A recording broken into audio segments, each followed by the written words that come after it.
lo que vamos a hacer va a ser comenzar hablando sobre el concepto de variable aleatoria. Y para ello debemos pasar con un concepto intermedio que es el de función medible. Lo primero es, a ver, intuitivamente, ¿qué podríamos pensar que es una variable aleatoria? Nosotros hasta ahora hemos estado trabajando con experimentos aleatorios.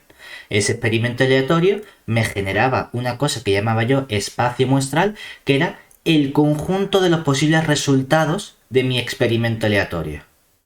Una vez que tengo ese experimento aleatorio, lo que yo podía hacer era construirme sucesos. Ya eran o bien sucesos elementales o bien sucesos compuestos. ¿Vale? Y podía estudiar la probabilidad que tenían cada uno de esos sucesos. Y me construía un espacio en el que yo trabajaba, que era el espacio formado por el conjunto omega espacio muestral, una familia adecuada de sucesos A, que era mi sigma álgebra, y una función o medida P de probabilidad que me permitía asignarle un valor entre 0 y 1 a cada uno de esos sucesos de mi sigma álgebra. Bueno, pues ahora queremos pasar de un experimento a una variable. Y la variable intuitivamente lo que va a hacer es caracterizar numéricamente el resultado de un experimento aleatorio. Esa que es esa intuición de que, en cierto modo, me está dando la información un poco más genérica sobre los posibles resultados de mi experimento aleatorio, lo queremos concretar analíticamente. Es decir, queremos dotarle de una estructura propia a las variables aleatorias. Entonces, vamos a comenzar con las primeras definiciones que van a ir enfocadas en construir el concepto de función medible. Lo primero que hago es, bueno, nosotros podemos trabajar sobre conjuntos y podemos trabajar con aplicaciones entre conjuntos. Muy bien. Y tenemos definido un concepto que es el concepto de la imagen inversa de un conjunto por una aplicación. Hasta ahora trabajamos con un espacio muestral omega, que no deja de ser un conjunto. Podemos considerar más de uno, porque me quiero mover entre posibles elementos. Entonces, dados un conjunto omega y otro conjunto, vamos a poner omega prima, que sean distintos del vacío, y van a ser simplemente conjuntos. Y una aplicación que vamos a llamarla X. Podría llamarla F, pero ahora me interesa llamarla X. Que va de mi conjunto omega en mi conjunto omega prima. ¿De acuerdo? Entonces, vamos a ver cómo definimos un concepto que es el concepto de inversa. Y ahora, aunque lo llamemos inversa, esto no es la función inversa, sino que algo que malamente también se llama inversa, no pasa nada, utilizamos la misma palabra para distintos conceptos matemáticos. Bueno, pues la inversa de esta aplicación es algo que llamo yo x a la menos 1 y que lo que hace es que va del conjunto de partes de omega prima en el conjunto de partes de omega. Y defino esta aplicación, o bueno, defino esta cosa de un conjunto en un conjunto como inversa, diciendo, pues mira, lo que va a hacer el x a la menos 1, como lo que está haciendo es trabajar con partes de omega prima, está cogiendo un cierto conjunto de omega prima. Vamos a llamarlo, por ejemplo, A, B, vamos a poner una, ¿de acuerdo? Y por definición, ahora, realmente lo que tenemos es algo que va de un conjunto en otro conjunto. Lo que estamos haciendo simplemente, desde ese punto de vista de imagen inversa de un conjunto, es aplicar la definición conjuntista que hemos visto en lenguaje, por ejemplo. Es tomar aquellos elementos omega pertenecientes, ¿dónde empieza la X? En el omega, ¿verdad? Tal es que cuando yo calculo la imagen por X de ese elemento omega, porque X mayúscula si es una aplicación, eso me devuelve un elemento que está en el conjunto A, ¿vale? Es decir, que lo que yo llamo inversa de una aplicación en este ámbito es realmente el concepto de la antiimagen o imagen inversa de un conjunto por una aplicación, ¿vale? Bien. Entonces, vamos a ver qué propiedades verifica esta inversa que hemos definido, que si nos fijamos es simplemente una nueva aplicación, ¿verdad? Lo único que en lugar de ir del omega prima en el omega, va de parte de omega prima en parte de omega. Entonces hay que tener cuidado con la notación, porque este x a la menos 1 que llamo yo inversa no es la función inversa que estáis acostumbrado en análisis, porque no parto del mismo conjunto, ¿de acuerdo? Entonces, veamos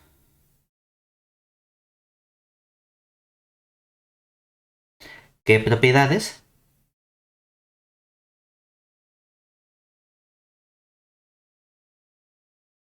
verifica la inversa x a la menos 1. Y realmente todas estas propiedades lo que quiero hacer es relacionarlas con el espacio de trabajo en el que estoy. Y recordemos que ese espacio de trabajo era ese espacio de probabilidad más adelante, o de momento espacio medible en el que tengo un espacio muestral y una sigma álgebra. Más adelante voy a añadir la probabilidad P, pero de momento lo que estoy haciendo es trabajar con un espacio muestral y una familia adecuada de subconjuntos que verifiquen ciertas propiedades y que me dé la suficiente información para no tener que trabajar con todos los posibles subconjuntos que serían las partes, sino con esa familia adecuada que hemos llamado sigma álgebra. Pues mira, ¿cuál es uno de los elementos más importantes con el que estamos trabajando? El vacío. Dentro de esa familia especial de subconjuntos, yo sé que para que sea un sigma álgebra, el vacío tiene que estar. Entonces yo podría preguntarme, bueno, ¿cómo se comporta esta imagen inversa x a la menos 1 con el conjunto vacío? Dice, hombre, es que por definición, si x de omega tiene que estar en el vacío, no hay nadie que me lo mande al vacío. Por lo tanto, esto vuelve a ser el conjunto vacío. Dentro de esta familia de conjuntos con la que yo estoy trabajando, una de las propiedades que tiene es que si está un suceso o un conjunto, está su complementario. Entonces tiene sentido plantearme cómo se comporta esta imagen inversa cuando, dado un cierto conjunto o suceso A, estudio su complementario. Pues resulta que se comporta muy bien en el sentido de que es simplemente calcular la imagen inversa del conjunto A y a todo eso le calculamos el complementario. Pero es que también he visto que en las sigma álgebras, dada una familia de conjuntos infinita, la unión infinita también pertenece al conjunto. Es decir, que si yo estudio la unión desde n igual a 1 hasta infinito de elementos de mi sigma álgebra, esta unión infinita vuelve a estar en el conjunto. Por lo tanto, ¿qué hace mi x a la menos 1 cuando se lo aplico a esta unión infinita?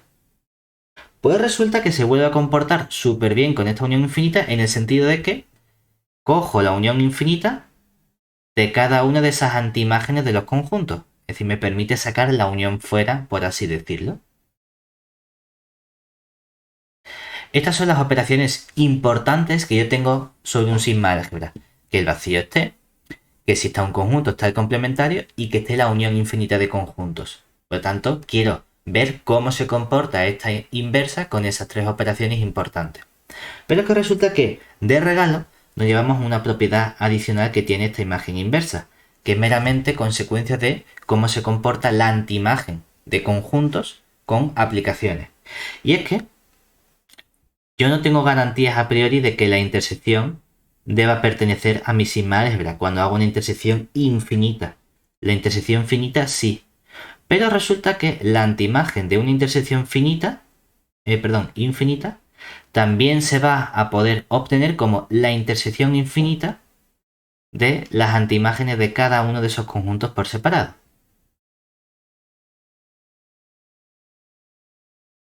O sea que resulta que esta función inversa que tenemos aquí es bastante buena. No solo eso, esto es, por así decirlo, comparando un único conjunto. Pero ¿y si tengo más de un conjunto, cómo puedo comparar conjuntos entre sí? Bueno, pues una primera propiedad comparando conjuntos es lo que solemos llamar nosotros en matemáticas la monotonía. Es decir, ¿qué pasa si tengo dos sucesos pero de modo que uno contiene al otro. Es decir, que por ejemplo el suceso A está contenido en el suceso B. Entonces, ¿qué puedo afirmar yo sobre la antiimagen o imagen inversa de cada uno de estos sucesos?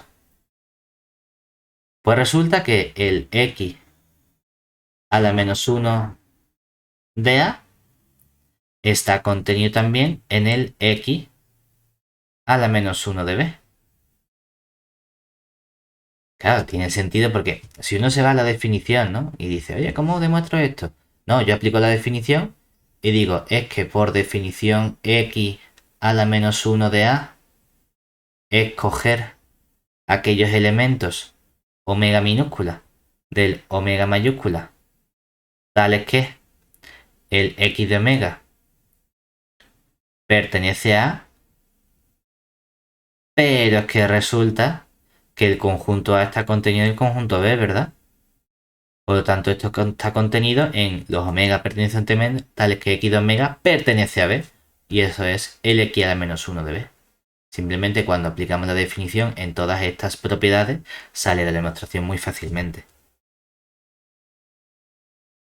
Siguiente concepto que hemos estudiado nosotros de suceso era la independencia de suceso, que tenía que ver cuando la intersección era el suceso vacío.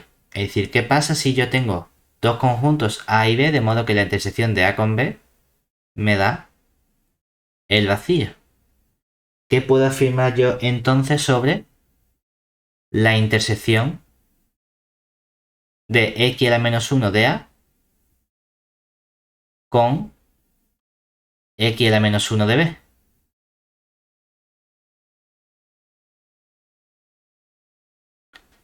Realmente esto es una consecuencia de las propiedades anteriores, ¿verdad? Porque claro, por la propiedad 4, x a la menos 1 de una intersección es la intersección de los x a la menos 1. Por lo tanto, x a la menos 1 de A intersección con B es lo mismo que x a la menos 1 del vacío. Pero x a la menos 1 del vacío es el vacío. Y x a la menos 1 de la intersección es la intersección de los x a la menos 1. Por lo tanto, aquí me vuelve a salir el conjunto vacío. ¿Vale? Muy bien, o sea que todo esto se comporta súper bien. Ahora, tenemos una última propiedad, que esta la ignora el libro, porque el libro no habla de sigma álgebra, ni de estos elementos, sino que coge todas las partes del conjunto, pero nosotros vamos a trabajar con la sigma álgebra, que es lo interesante. Entonces, lo que nos interesa a priori es trabajar con espacio medible, y espacio medible es un par formado por un conjunto omega, espacio muestral, y una familia adecuada A, que es un sigma álgebra. Como mi aplicación X va de un omega en un omega prima, puedo tener un correspondiente sigma álgebra A asociado a omega y un correspondiente sigma álgebra A' asociado al omega prima. Pues vamos a ver cómo se comporta el X a la menos 1 con todo el sigma álgebra completo. Porque si este A' es un sigma álgebra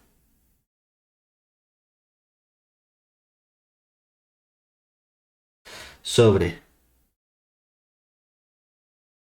el omega prima, entonces resulta que con la aplicación X genero la inversa X a la menos 1 y puedo aplicárselo, a fin de cuentas, A' es un subconjunto de parte de omega prima y mi X a la menos 1 va de cosas de parte de omega prima en parte de omega. Por lo tanto, si yo le digo coge cosas de aquí, me devuelve cosas de acá. Por lo tanto, si el A' que está contenido en la parte de omega prima, puedo aplicarle X a la menos 1 de A'. Y resulta que si yo llamo A caligráfica a X a la menos 1 de toda la familia A caligráfica prima, lo llamo A y no lo llamo simplemente X a la menos 1 de A' porque ese conjunto va a ser también un sigma álgebra, pero sobre el omega.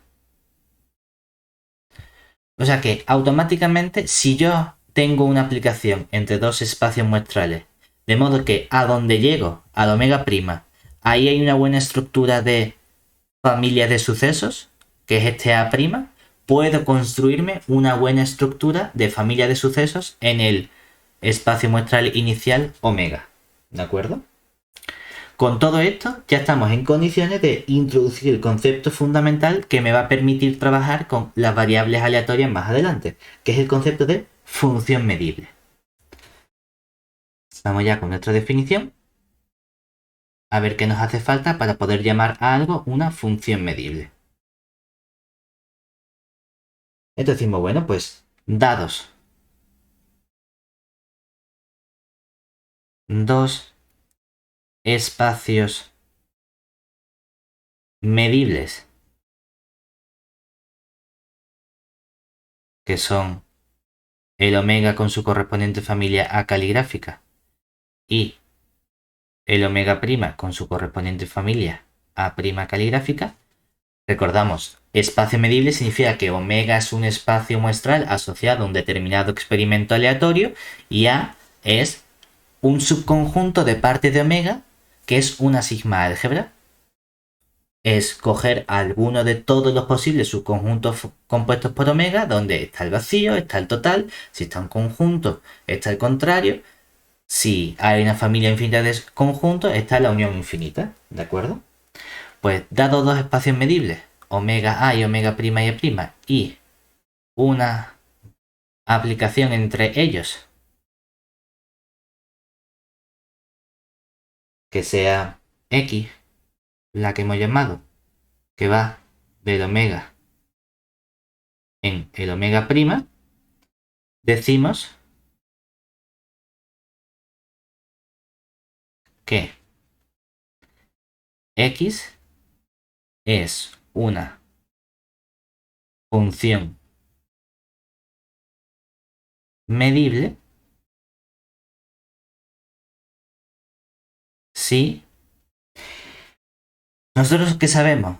Nosotros sabemos que como A' es un sigma álgebra, en particular el X a la menos 1 del A', eso también es un sigma álgebra. Es una de las propiedades que hemos visto que tiene la función o la inversa X.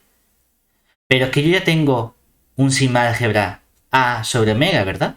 Y hemos visto que el X a la menos 1 de la prima me proporciona otro sigma álgebra también sobre omega. Entonces, claro, si yo ya tengo uno, yo no quiero que este que estoy consiguiendo gracias a la X difiera mucho de este álgebra o sigma álgebra A que ya tenía. Y que no difiera mucho significa que, bueno, que no me dé cosas nuevas. Y que no me dé cosas nuevas significa que este que estoy obteniendo esté contenido en el que ya estaba.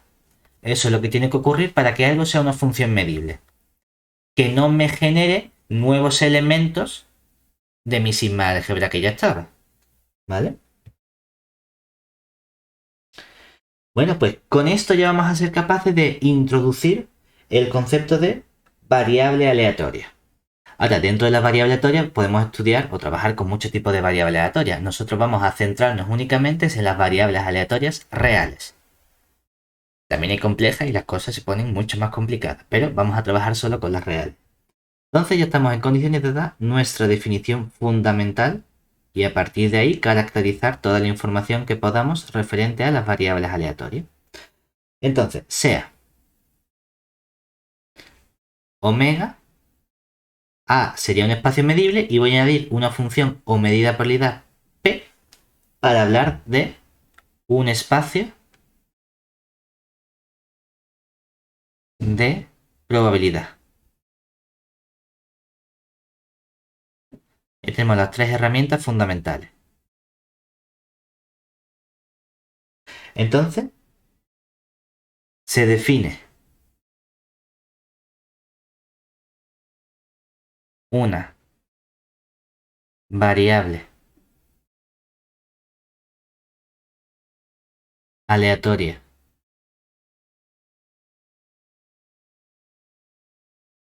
real X, por eso antes siempre le hemos estado llamando X, como una función medible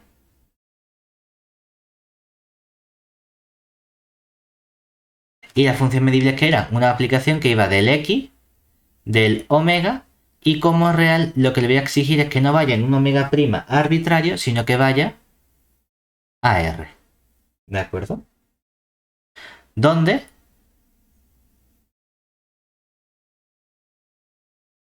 Claro, hemos dicho que esta función medible parte de un cierto espacio medible omega A en un cierto espacio medible omega prima A prima. Y en lugar de omega prima, para la variable aleatoria real, tengo que considerar el conjunto de los reales. Entonces, ¿cuál va a ser siempre el sigma álgebra A prima con el que vamos a estar trabajando? ¿Dónde? Sobre R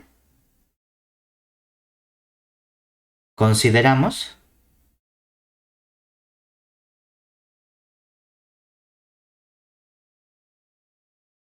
la sigma álgebra de Borel, que solemos expresar o denotar mediante una B caligráfica de R entre paréntesis. ¿Que las imágenes verbales no tenemos muy claro qué es? No pasa nada. Porque a efectos prácticos no vamos a ponernos a estudiar teóricamente todas las variables aleatorias. Que tenemos en mente que la sigma álgebra de Borel es coger cada sigma álgebra que contenga todos los intervalos abiertos y hacer las intersecciones de todas las posibles sigma álgebras con esa propiedad. Genial. Y lo que te queda en esa intersección lo llamas sigma álgebra de Borel. Pues estupendo.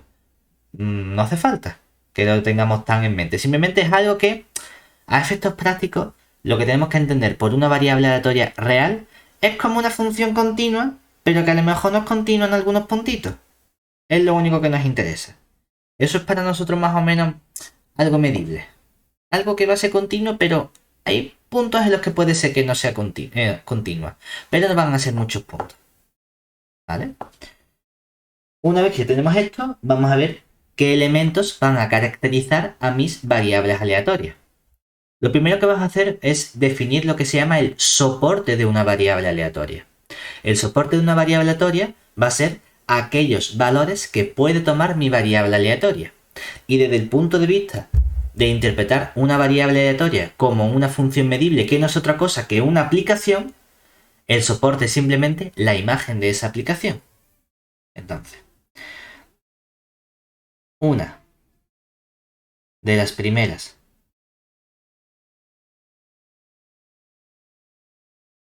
herramientas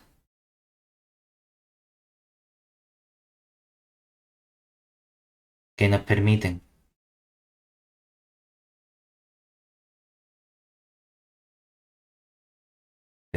caracterizar a una variable aleatoria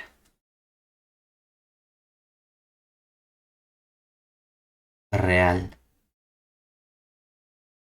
X es su soporte. Es decir, el conjunto de valores que puede tomar esa variable aleatoria, pero interpretada como una aplicación. Lo llamamos S mayúscula o P de soporte, ponemos la X entre paréntesis y por definición esto no es otra cosa que coger la imagen de la X pero interpretada como una aplicación entre conjuntos. Aunque en lugar de escribir imagen de X, lo vamos a escribir como soporte de mi variable aleatoria. Vale. Lo primero que yo querría hacer es, bueno, cuando trabaje con todos estos elementos, intentar simplificarme un poco la notación. Porque en la notación yo siempre voy a tener que trabajar con esta imagen inversa. Porque realmente, ¿cómo puedo caracterizar una variable aleatoria? Tenemos una caracterización viendo precisamente qué pasa con la imagen inversa. Y esa caracterización es la siguiente. proposición,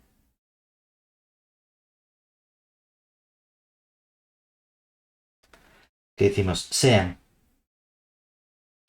por un lado, un cierto omega con la sigma de álgebra que sea, y ahora vamos a trabajar en R con mi sigma álgebra de Borel, dos espacios medibles. El primero me da igual, el segundo si lo estoy fijando.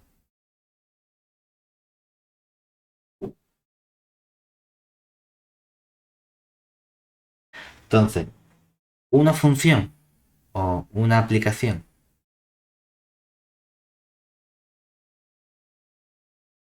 Realmente ahora sí le podría llamar función porque va a R, ¿no? Pero bueno, no pasa nada. Una aplicación X que va de omega en R es una variable aleatoria real si y solo si, y por eso es una caracterización, porque tengo una condición suficiente y necesaria con este sí y solo si. Claro, yo quiero estudiar cuando cogía para que algo sea una variable aleatoria real, tenía que ser una función medible con este sigma álgebra, ¿verdad? Pero recordemos que cuando he visto que algo sea función medible, la antiimagen de toda la sigma álgebra que yo tengo aquí tiene que estar contenida en el A. ¿Pero eso qué significa? Como estos son dos conjuntos, lo que significa es que cada elemento que esté aquí tiene que estar contenido también en el A, pertenecer a esa familia A.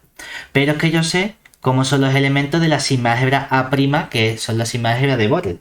Son todos los posibles intervalos abiertos, cerrados, lo que se nos ocurra. En particular, podemos centrarnos en el estudio de los menos infinitos algo. ¿Y por qué esto? Porque van a estar todos, van a estar las intersecciones de esto, las uniones. Entonces me da igual trabajar con esta unión que decir, ¿y por qué no coge los intervalos abiertos A, B? Bueno, porque puedo conseguir el intervalo abierto A, B a partir de la intersección de el menos infinito B con el menos infinito A si el A es más chico. Y luego le hago la intersección con el complementario. Y luego, y todas esas cosas están porque están en esa sigma álgebra y son todas las posibles intersecciones de todas las posibles sigmas álgebra que contengan a todos los posibles intervalos abierto, cerrado, semiabierto, semicerrado, lo que se nos ocurre. ¿De acuerdo? Entonces, esto es un elemento de mi sigma álgebra de Borel. Pues lo que quiero es ver si cuando calculo la antiimagen, la inversa x al menos 1 de este elemento arbitrario, eso no puede darme un nuevo elemento que no esté en mi familia A. Pues esto tiene que pertenecer a, sea cual sea, el B real que yo coloque ahí. Es decir, sea cual sea el intervalo de forma menos infinito, algo. ¿De acuerdo? Entonces esto nos va a permitir caracterizar precisamente una variable aleatoria. ¿Qué hasta ahora no puede decir? Bueno, pues esta caracterización, a ver, tampoco es que me solucione la vida, porque si hay un para todos y hay infinitos números reales, bueno, no voy a estar comprobando uno a uno. Ya, vale, pero no tienes que trabajar con todas las álgebras, sino con estos intervalos únicamente. Bueno, pues algo más avanzado. Hemos pasado de un tipo de infinito a otro tipo de infinito. No pasa nada. Lo que vamos a hacer ahora va a ser intentar no sobrecargar tanto la notación, porque estamos trabajando con esto x a la menos 1, ¿verdad? Entonces, vamos a ver qué tipo de notación podemos utilizar mejor cuando trabajamos con estas inversas. Porque si nos fijamos,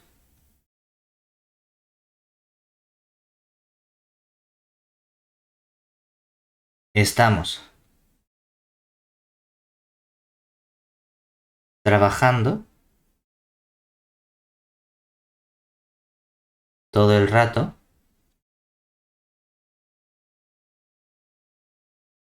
con x a la menos 1. Por lo que nos interesa usar una notación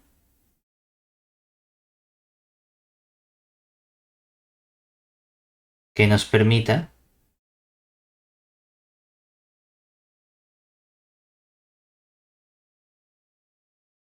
escribir menos.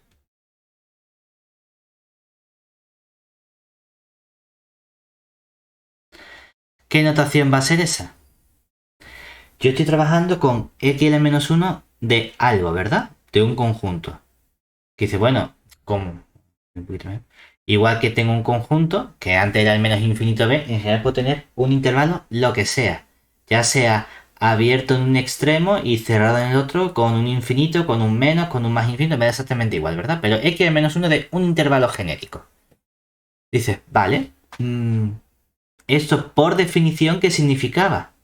Significaba que yo cogía todos los omega pertenecientes a mi espacio muestral omega mayúscula, de modo que el x de omega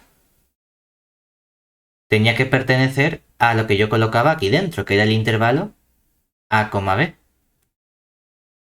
Ahora bien, como ya estoy trabajando en R y en R tengo un orden, resulta que decir que x de omega pertenece al intervalo a, b cerrado es lo mismo que decir que estos son los omega pertenecientes a omega, tales que a es menos estricto que el x de omega y es menor o igual que el b. Entonces me puede decir, joder, es que tengo que escribir mucho, tengo que escribir todo un conjunto y los omega pertenecientes al omega, de modo que a es menor que el x de omega, menor o igual que el b. En verdad que lo importante es saber que la x esté entre el a y el b, que sí, que es para esos omega pertenecientes a omega, pero esta es la parte fundamental. Entonces hacemos lo que se llama una búsqueda de notación y decimos, mira, yo en vez de escribir todo esto, lo que voy a decir es que a es menor que x, menor o igual que b. Y a partir de ahora, esta va a ser nuestra notación. ¿Y esto qué significa? Significa que cada vez que nosotros veamos escrito a menor que x menor o igual que b, esto no significa que la x sea menor o igual que b. La x es una aplicación, la b es un número real. ¿Cómo va a ser una aplicación más chica que un número no real? No. Esto representa al conjunto de aquellos elementos de mi espacio muestral, de modo que a es menor que el x de omega aplicado la aplicación x al elemento omega y es menor o igual que b. Vale, pero hombre, de entrada voy a escribir así mucho menos. Siempre y cuando no se me olvide a mí lo que significa esto. Porque nosotros hemos trabajado con espacios medibles y lo que me interesa es introducir la probabilidad para ver cómo relaciono la probabilidad con mi variable aleatoria. Porque de este modo, cuando yo lo empiece a juntar esto con la probabilidad, ¿qué va a significar, por ejemplo, escribir la probabilidad de x a la menos 1 del elemento x?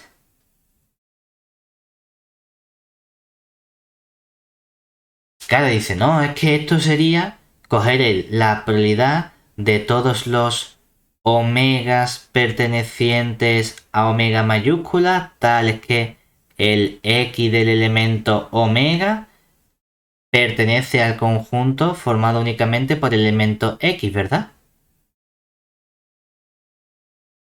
Pero si solamente está el x de omega en un conjunto unitario, es que el x de omega tiene que ser precisamente ese elemento x minúscula, ¿cierto?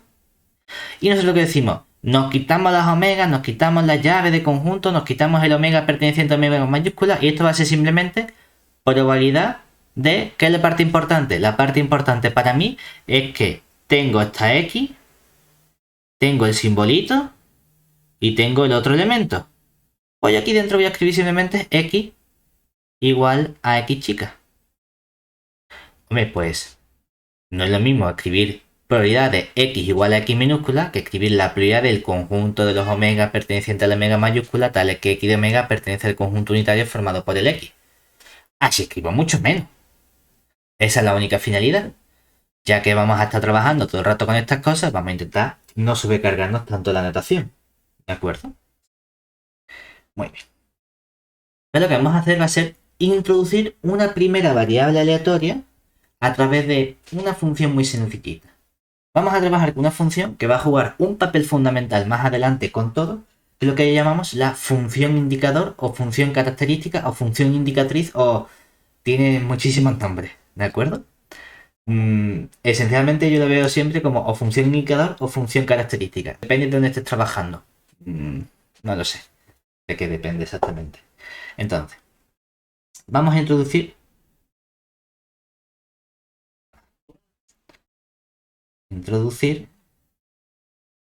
una función que va a jugar un papel fundamental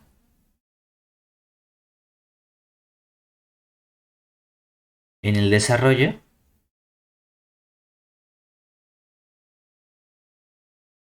de las variables aleatorias.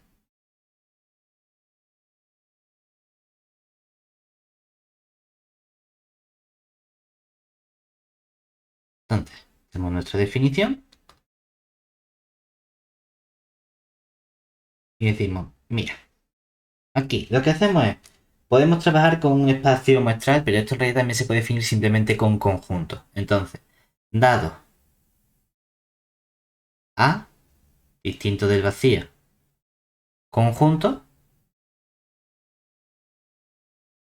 definimos la función indicador o función característica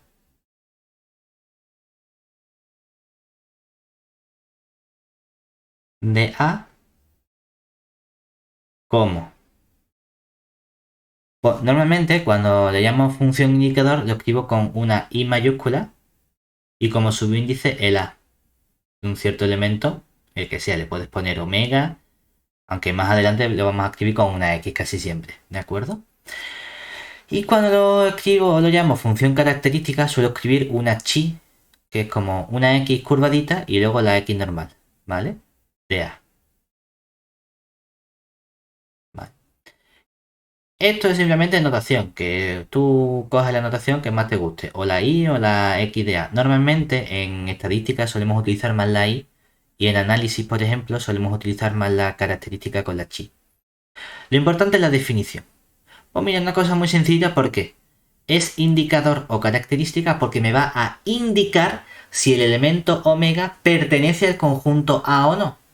Y el modo más sencillo en matemática de indicarme si algo está o no es utilizar dos números muy sencillitos, el 0 y el 1. Entonces, nos va a devolver el valor 1 para indicarnos que el elemento omega pertenece al conjunto A. Y me va a devolver un cerito cuando el elemento omega no pertenezca al conjunto A. Así de sencillo.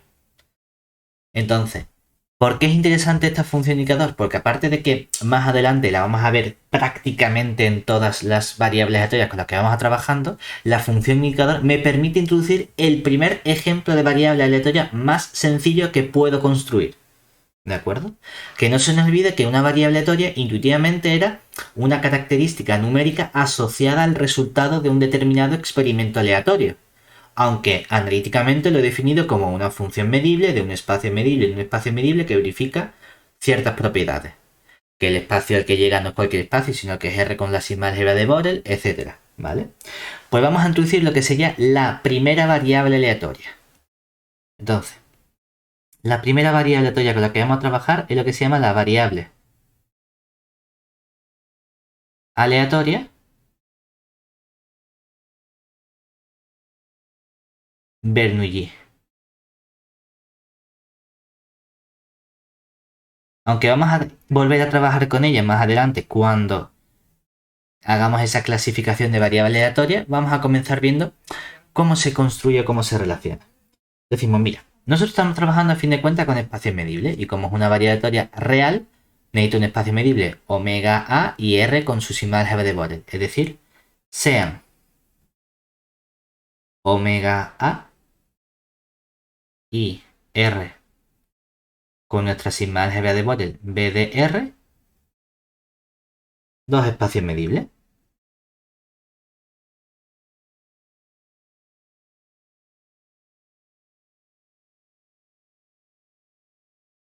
Entonces, dado un cierto A contenido en omega, suceso lo que sea, la función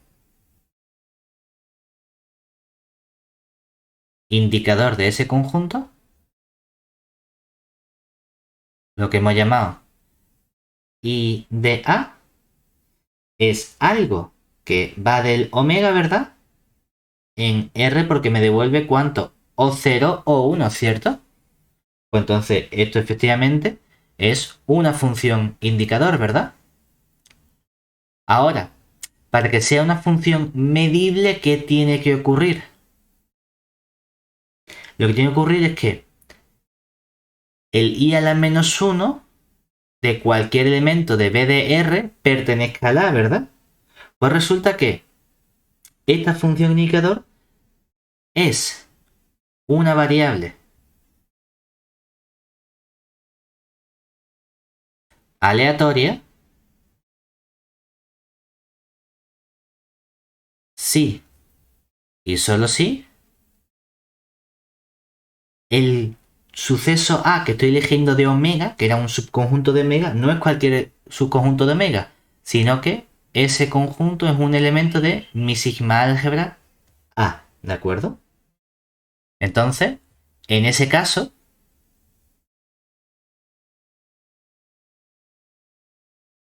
llamamos, a lo mejor en lugar de escribirlo a I de A, lo llamo X, a mi variable aleatoria I de A, y recibe el nombre de variable aleatoria Bernoulli.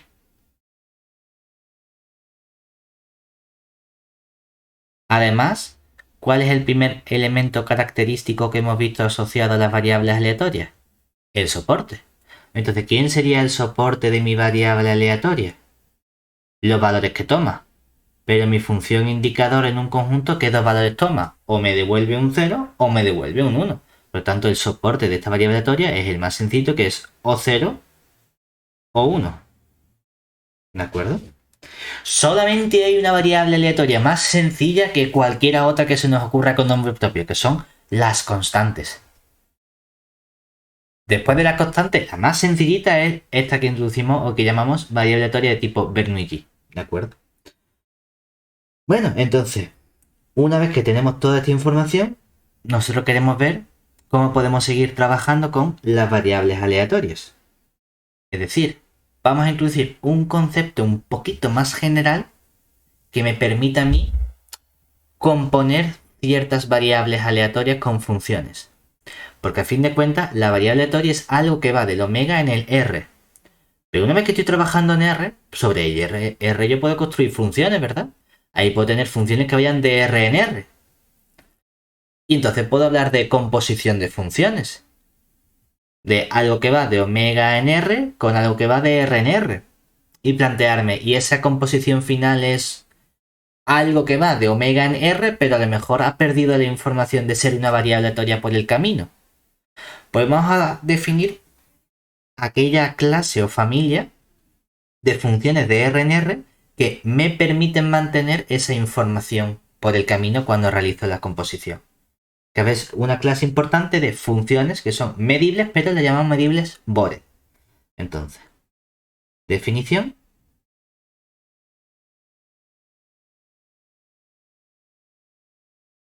Aquí decimos, bueno, pues una función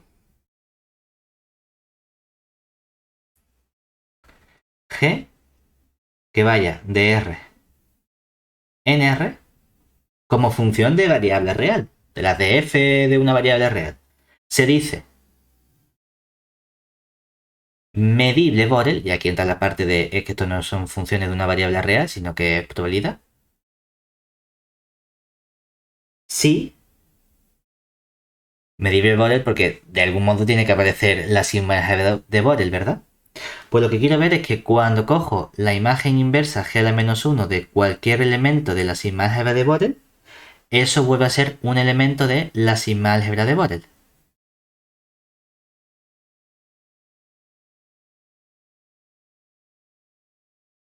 Realmente, el problema que tiene la UNED es que no se ve teoría de la medida hasta más adelante. En general, cuando tengo una función entre dos espacios de medida, que tengo un conjunto con una medida aquí definida y tengo un conjunto con una medida aquí definida, yo digo que una aplicación es medible cuando la antiimagen de cualquier conjunto medible es un conjunto medible en el origen. ¿Qué es lo que está ocurriendo aquí?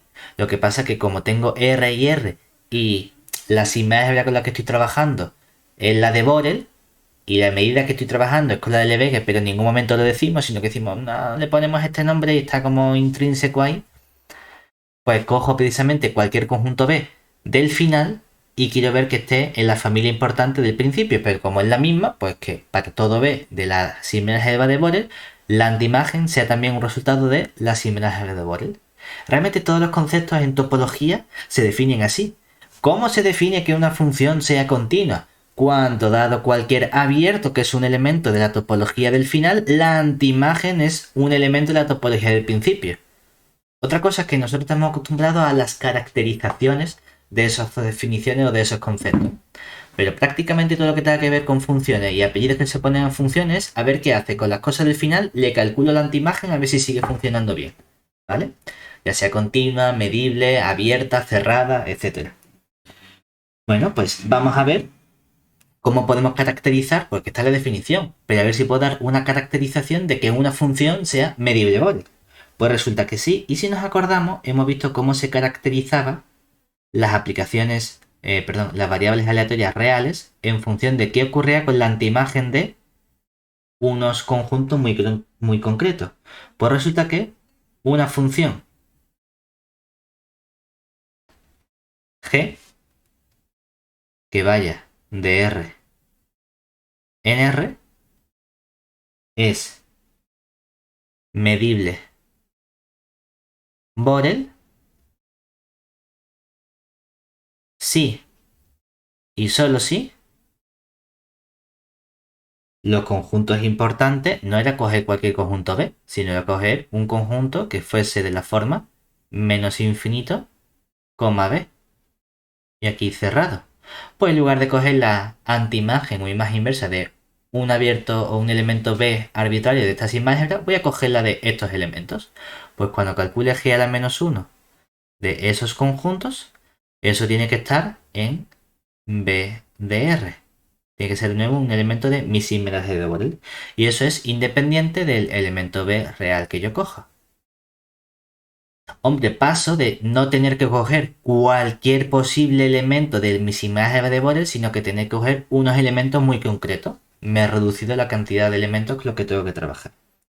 Y lo importante es que, gracias a este concepto de función medible Borel, voy a ser capaz de encontrar una relación entre las variables aleatorias y las funciones medibles Borel. Más concretamente, cuándo voy a ser capaz de realizar composiciones y que el resultado siga funcionando bien. ¿Vale? Entonces, tengo aquí un primer resultado que dice, bueno, pues ya podemos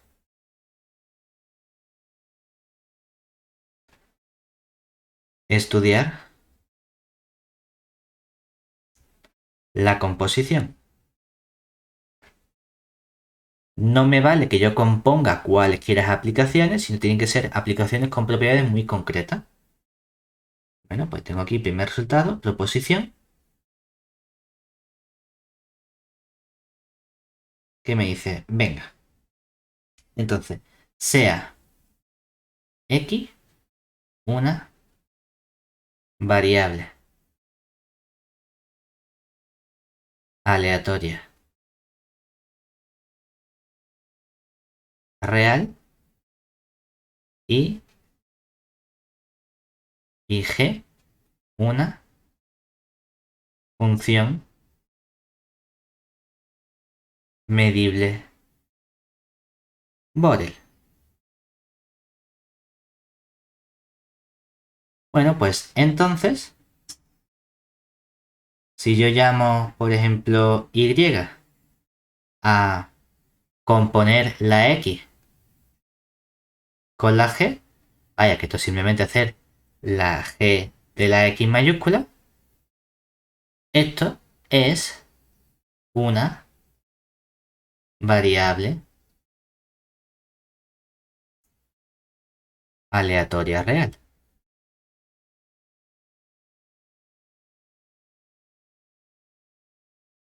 Es decir que para poder estudiar la composición, tengo que esta composición tiene que ser no una composición de aplicaciones cualquiera, sino de que tú tengas tu variable aleatoria y que tengas una función que mantenga ese buen comportamiento de tu variable aleatoria. ¿De acuerdo? En la práctica, uno de los elementos que tenemos que tener en mente siempre en la cabeza es decir, bueno, es que esto a lo mejor es demasiado complicado el estudiar cuando algo es medible Borel. Siempre que yo tenga una función continua, salvo en una cantidad finita o numerable de puntos, eso va a ser medible Borel. Entonces, en verdad, como yo casi siempre trabajo con cosas continuas o cosas continuas, excepto en 1, 2, 3 puntos, no hay tanto problema. Casi siempre las cosas van a funcionar bien. ¿De acuerdo? Venga.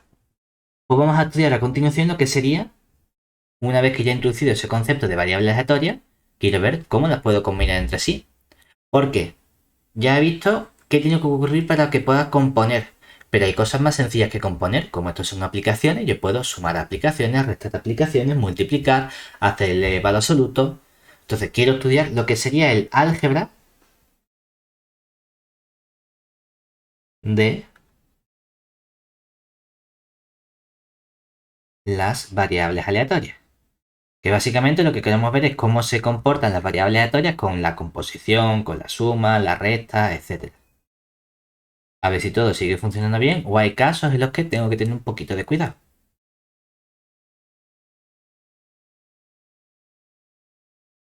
Entonces, sean x y dos variables aleatorias. Por acortar, vamos a lo mejor escribir simplemente v.a, ¿vale? Y v.a significa variable aleatoria. Entonces, vamos a ver qué ocurre con la siguiente variable aleatoria. ¿Qué pasa si yo a cualquier variable aleatoria le sumo una c constante? Pues que x más c es una variable aleatoria, siempre y cuando le sumes c perteneciente a r constante. Decir c perteneciente a r y decir c constante es redundante, pero lo ponemos para que quede más claro. Estamos sumando un número real que es una constante. No puedes sumar un número real que no sea una constante, ¿vale? Pero bueno, por si acaso. ¿Y qué pasa entonces también si yo lo que hago es multiplicar por una constante, multiplicar por un escalar? Pues también es variable aleatoria, sea cual sea la constante c por la que yo multiplique. ¿Vale? Bueno, ¿y qué pasa cuando yo, por ejemplo, sumo dos variables aleatorias entre sí? ¿O resto dos variables aleatorias entre sí? ¿O multiplico dos variables aleatorias entre sí? Porque también son variables aleatorias. ¿Y el cociente? El cociente hay que tener un poquito de cuidado. Por lo mismo de siempre. No puedo dividir entre cero. Entonces, si la i es distinta de 0, y ojo, ¿qué significa que la i sea distinta de 0? Esto lo que significa en realidad, si nos ponemos en el punto de vista conjuntista, es que cuando yo hago i a la menos 1 del conjunto formado por el 0, eso tiene que darme el conjunto vacío. Que no haya ningún elemento, de modo que i mande ese elemento omega al 0. ¿De acuerdo? Obviamente es más corto decir i distinto de 0 que decir la imagen inversa o la inversa del conjunto 0 es el conjunto vacío. ¿Vale? Pues entonces también se tiene que x partido por y es una variable aleatoria. Y cuando empezamos a realizar composiciones, pues mira, si yo considero composición sencillita valor absoluto, pues el valor absoluto de x es una variable aleatoria. Precisamente porque en realidad, ¿qué estoy haciendo aquí? Estoy realizando una composición de mi x con una función g de x, que es el valor absoluto, ¿verdad? Es decir, que en realidad valor absoluto de x es simplemente la composición de la x con una aplicación g con g de x minúscula igual al valor absoluto de la x minúscula, como aplicación que va de R en R. Y el valor absoluto es una función continua en todos los puntos de R. Como es continua en todos los puntos de R, en particular es medible Borel. Y aplicando la proposición anterior, si compongo variable aleatoria con algo medible Borel, el resultado es una nueva variable aleatoria. Perfecto. Bueno, pero también puedo realizar potencia. Es decir, siempre que yo tenga x elevado a alfa, esto también es una variable aleatoria. Eso sí, no quiero dividir, ¿verdad? Y como no quiero dividir, es para todo alfa mayor y estricto que 0. Porque para dividir, ya he visto lo que tiene que ocurrir. Para que sea una variable aleatoria, tiene que ser y distinta de 0. Y por último, tenemos una interesante y es que cuando yo considero el máximo de dos variables aleatorias, o quien dice máximo, dice también el mínimo de dos variables aleatorias, este máximo y este mínimo también son variables aleatorias. ¿De acuerdo? O sea que tengo aquí toda la información importante sobre cómo puedo ponerme a trabajar yo con variables aleatorias. Pero ahora queremos empezar a obtener un poquito más de información, porque una vez que ya tengo todas estas variables aleatorias, yo quiero ver qué elementos van a caracterizar a mis variables aleatorias. Mira, ya tengo una primera etapa para obtener información que, como esto no deja de ser una aplicación, he obtenido lo que se llama su soporte, que es el conjunto imagen. Bueno, pero esos son los valores que toma. Ahí podría plantearme, ¿da igual que el valor tome? Cuando yo digo que toma el valor 0, el valor 1, el valor 17, ¿todo lo hace igual? ¿O a lo mejor no es tan sencillo que obtenga el valor 7 como el valor 14 como el valor 0? A lo mejor depende. A lo mejor puedo tener casos de variables aleatorias que tienen el mismo soporte, pero no toman la misma cantidad de veces cada uno de esos valores. Y esa cantidad de veces me está pidiendo que digamos el con la misma probabilidad porque no deja de ser un conjunto. Es decir, que cuando yo hablo de que x tome el valor 0, eso no deja de ser el conjunto de los omegas pertenecientes a la omega mayúscula tal que x de omega me da el 0. Y eso es un suceso. Y como es un suceso, de un espacio de probabilidad yo puedo asignarle un número entre 0 y 1 que es la probabilidad de que ocurra ese suceso. Pues vamos a empezar a trabajar con esos elementos. Voy a empezar a juntar el concepto de probabilidad que tenía con esa aplicación P y el concepto de variable aleatoria con esa aplicación X. A ver qué cosas puedo hacer. Pues lo que voy a hacer precisamente es comenzar planteándome qué pasa con los valores que toma mi variable aleatoria, su soporte, la probabilidad con la que va a ir tomando esos valores. Y el modo que tengo de juntar esos dos conceptos es mediante algo que llamamos nosotros la probabilidad inducida por la variable aleatoria. Es decir, tenemos una primera definición que nos dice lo siguiente.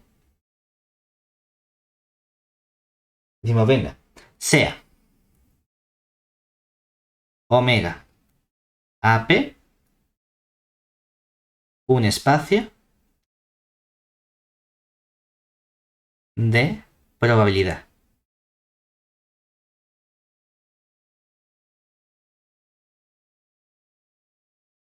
Entonces, dada la variable aleatoria real, si se nos olvida en algún momento la palabra real, no nos agobiamos porque todo es siempre real, ¿sabes? Que a lo mejor ya vamos a dejar de escribirla porque siempre va a ser real. Que es una aplicación X que va de nuestro omega en R. Definimos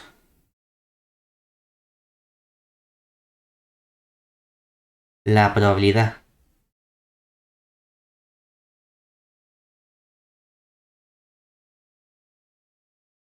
inducida, que sería lo que hemos llamado nosotros, o lo que vamos a llamar P subíndice X, es decir, es la P, pero inducida por la X, de un cierto conjunto B o suceso B. ¿Y cómo se va a definir esto? Pues así simplemente yo que sé calcular para cada elemento B de mi simple álgebra de Borel, yo qué es lo que sé hacer.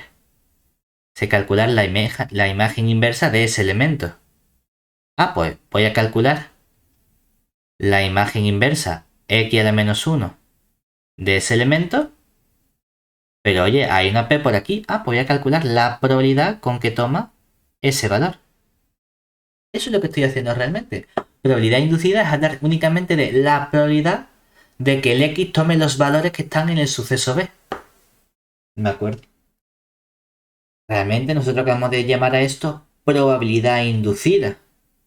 No lo he llamado no sé qué inducido simplemente, sino que he puesto la palabra probabilidad primero. Y es que resulta que puedo cambiarme el espacio omega AP por el espacio correspondiente con esta aplicación P de X. Es decir, proposición. Si yo lo que hago es trabajar con los elementos de R y con esa aplicación también tengo un espacio de probabilidad. Es decir, se verifica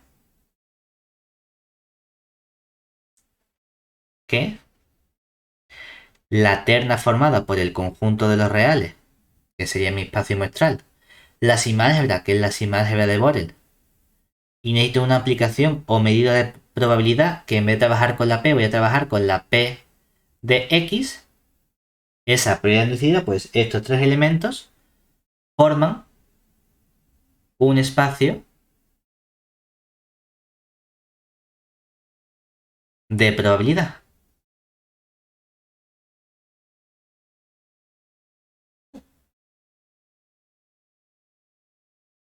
Que no se os olvide, ¿qué tenía que ocurrir para que algo fuese un espacio de probabilidad? Es decir, ¿cómo podríamos probar ese resultado? En efecto, uno dice, oye, primero que tenía que comprobar, tenía que comprobar que P de X fuese mayor o igual que 0 para todo elemento, ¿verdad?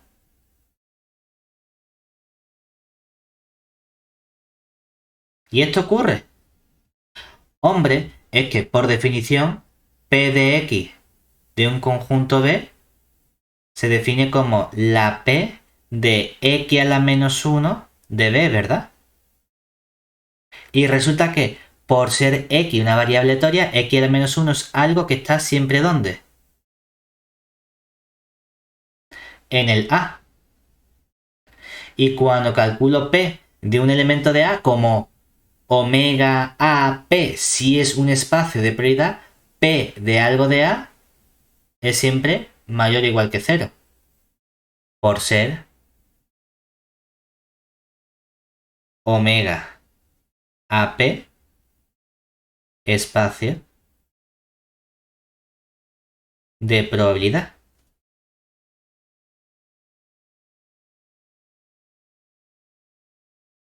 ¿Qué más tenía que probar para que algo fuese un espacio de probabilidad? Siguiente propiedad que yo debía estudiar. 2. Es que la probabilidad del total fuese 1. Es decir, si en efecto P de X del total, que en este caso es R, si eso es igual a 1. Bueno, vamos a comprobarlo, porque claro, yo tenía que estudiar cuánto vale P de X de R.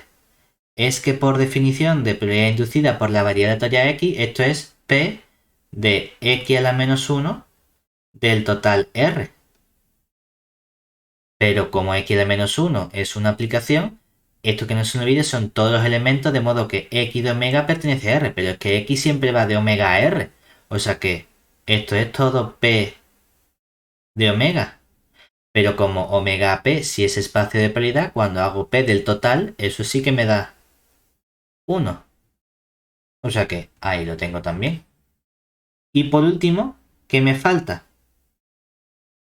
Me falta ver que mi probabilidad P de X es sigma aditiva. Es decir, tenemos que ver si cuando tengo una familia de sucesos disjuntos, es decir, que P de la unión para I perteneciente a un cierto I, P de X, de los conjuntos B sub I, que eso es igual al sumatorio para i perteneciente a i de las probabilidades P sub x de B sub i. Y esto es con la familia de los conjuntos B sub i con i pertenecientes a i disjuntos. 2 a 2.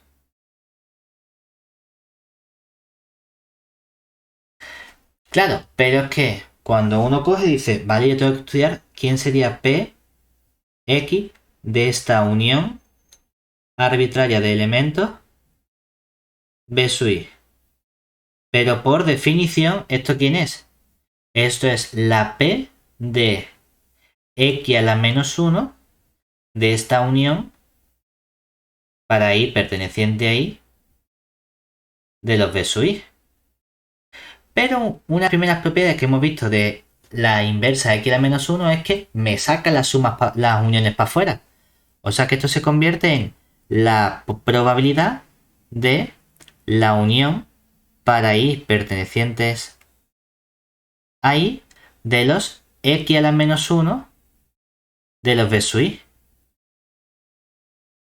Y fíjate que yo sé que los B sub i son disjuntos. ¿Eso qué significa? Que un B sub i con otro B sub j, la intersección me da el vacío. Pero como es la familia x a la menos 1 de B sub i, hemos visto que si cogía dos conjuntos A y B con intersección vacía, x a la menos 1 de A y x a la menos 1 de B también tenía intersección vacía. O sea que resulta que esta familia de x a la menos 1 de B sub i también son disjuntos. Pero como P sí es una probabilidad con una familia disjunta, P sí me convierte la probabilidad de la unión en la suma de las probabilidades. Es decir, que esto se convierte en el sumatorio para i perteneciente a i de las P de los x a la menos 1 de B sub i.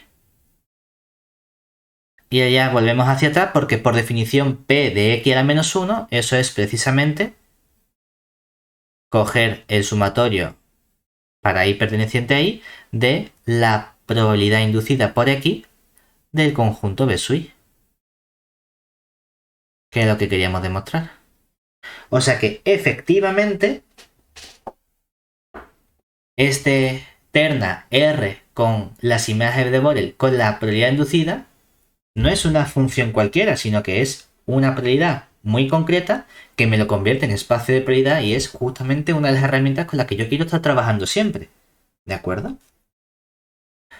Vamos a hacer una cosa. Como hemos trabajado o hemos introducido una variable aleatoria únicamente, que era la variable aleatoria de tipo Bernoulli, vamos a ver cómo construiría yo esa función de probabilidad inducida cuando la variable aleatoria que cojo es la única que he estudiado, que es la Bernoulli.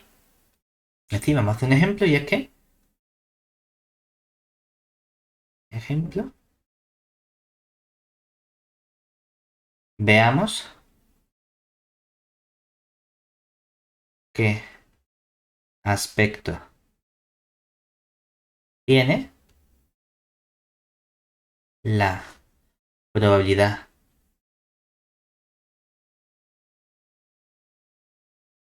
inducida con respecto a una variable aleatoria x de tipo Bernoulli. Nosotros que hemos visto que entonces, ¿qué tenemos? Bueno, pues tenemos nuestro espacio de probabilidad que es un cierto omega AP y una aplicación X de tipo Bernoulli que va del omega en el R, pero con un cierto A contenido en el omega, ¿verdad? Para que sea variable aleatoria, el A también tiene que pertenecer al sigma álgebra A caligráfica, tal que este X es simplemente la función indicador del conjunto A. Es decir, lo que tenemos es que cuando yo estudio el x de omega, que es lo mismo que la función indicador de A de omega, ¿cuánto valía esto? Valía 1 si el omega pertenece al conjunto A y valía 0 si el omega no pertenece al conjunto A, ¿verdad? Entonces ahora queremos estudiar la probabilidad inducida cuando se le aplicamos a un conjunto cualquiera B de la sigma álgebra de Borel, ¿verdad? Entonces, dado un cierto B arbitrario que sea un elemento de mi sigma álgebra de Borel, queremos ver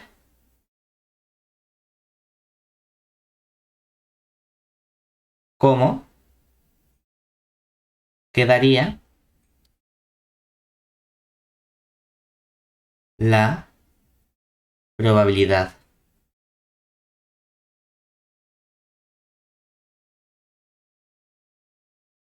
inducida.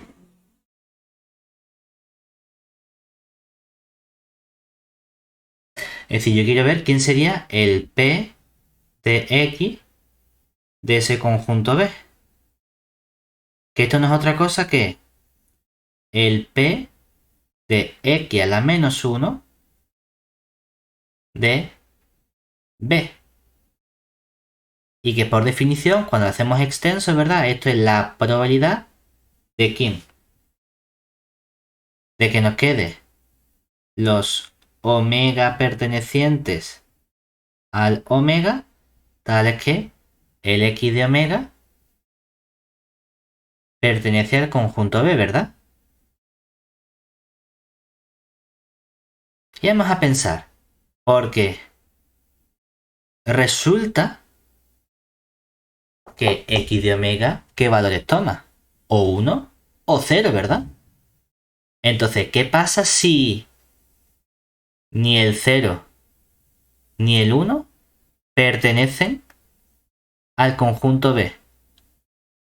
Da igual que B tenga un 2, tenga un 17, sea intervalo 4, 8. Si ni el 0 ni el 1 están aquí, X de omega, que es 0 o 1, alguna vez está en el conjunto B. Entonces, todo este conjunto, ¿quién sería? Sería el conjunto vacío, porque no hay ningún omega que cumpla que la imagen me dé un elemento de B. Porque la imagen solo me va a dar o el 0 o me va a dar el 1. Por lo tanto, tendría que calcular la probabilidad del conjunto vacío. ¿Y cuánto vale la probabilidad del vacío? Valdría 0. Bueno, ¿qué pasa si está el 0, por poner 1, pero no está el 1? Porque son los dos elementos que hay característicos, ¿verdad? Si no está el 1, aquellos omega del conjunto A van a estar en este conjunto. No, ¿verdad? Porque para los elementos del conjunto A, X de omega vale 1 y 1 no pertenece a B. Entonces no es un elemento que verifique esta propiedad. Pero todos los elementos que me vayan al 0 sí van a estar. Porque siempre que yo coja un omega que no esté en A, entonces va a cumplir que X de omega vale 0 y 0 sí pertenece a B. Por lo tanto, esos omega los voy a contabilizar. ¿Y cuáles son todos esos omega? Pues son todos los omegas que no están en el conjunto A. O sea que aquí dentro me queda todo el conjunto A complementario. Y tengo que calcular la probabilidad de este A complementario. Que lo puedo dejar así, o si quiero lo puedo escribir como 1 menos la probabilidad del conjunto del suceso A. ¿Y qué pasa si ahora es el 0 el que no está? Pero el 1 sí está. Que ahora los elementos omega que sí van a aparecer en este conjunto son aquellos que cumplen que X de omega vale 1. Y esos son los omegas que pertenecen al conjunto A. O sea que me queda simplemente la probabilidad del conjunto o suceso A. Y último caso, ¿qué pasa si el conjunto B que yo coja de las imágenes de Borel es el que sea, pero contiene al 1 y contiene al 0? Que entonces todos los omega, si omega pertenece a A, Entonces x de omega vale 1 y 1 pertenece a b, por lo tanto lo meto dentro de esta cajita. Pero si el omega no pertenece a a, entonces x de omega vale 0 y 0 también pertenece a b, entonces también lo meto dentro de esta cajita. Si estoy metiendo todos los a y todos los que no están en a, entonces estoy diciendo que aquí estoy metiendo todos los elementos de mi espacio muestral omega mayúscula. Y como esto es un espacio de prioridad, la prioridad del total vale 1. Entonces tengo un ejemplo muy sencillito en el que los elementos característicos son precisamente esta probabilidad inducida, me está diciendo con qué probabilidad cada uno de esos conjuntos arbitrarios contiene alguno de esos elementos del soporte de mi variable aleatoria. Pues mira, la probabilidad inducida de cualquier conjunto es 0 si no está ningún elemento del soporte, 1 obviamente si están todos los elementos, todos los valores que toma, y luego depende, porque si está el elemento 0, la probabilidad inducida es la misma que tenga el conjunto A. Perdón, 1 menos A. Y si está el elemento 1, la probabilidad inducida de que ocurra el suceso B coincide con la probabilidad de que ocurra el suceso A. Porque lo único que le hace falta a la probabilidad inducida es fijarse en los elementos que sí toma tu variable aleatoria. Ahí estás condensando toda la información en realidad. Y el resto no me importa. Lo importante es quedarme con los mismos elementos que me devuelven la imagen de mi variable aleatoria, que es el soporte de mi variable aleatoria. Y con eso estamos obteniendo toda la información que nos hace falta sobre nuestra variable aleatoria.